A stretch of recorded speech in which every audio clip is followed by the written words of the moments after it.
hamon na nilaman, hawak niya sa to pinakakan.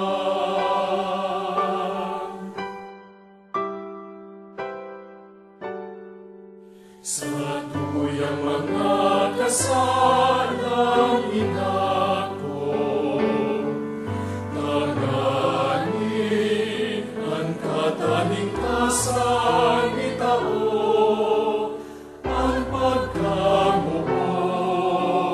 na nilaman, dugo niya kitang inugasan.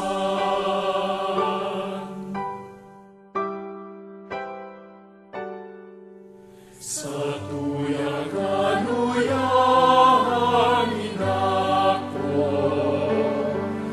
tanganin ang kamurawayan itao, ang akikan Ama na nilaman, ang loob kan Diyos na singkatawahan.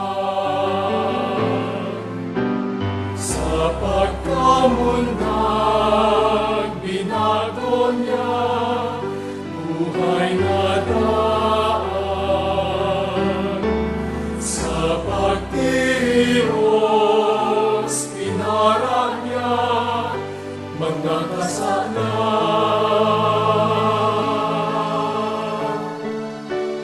Nahiling kang gabos na purot kang kinaan, ang pagligtas kan Diyos na kagurangan.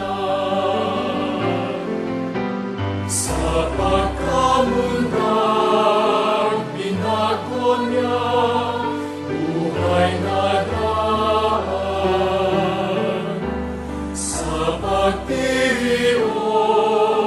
pinara niya mga kasalan.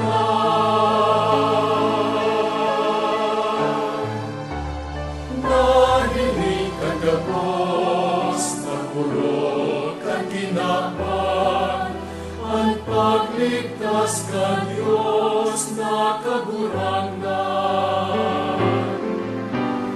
Nahiling kang gabos na purot kang kinaan, ang pagligtas kan Diyos na kagurangan.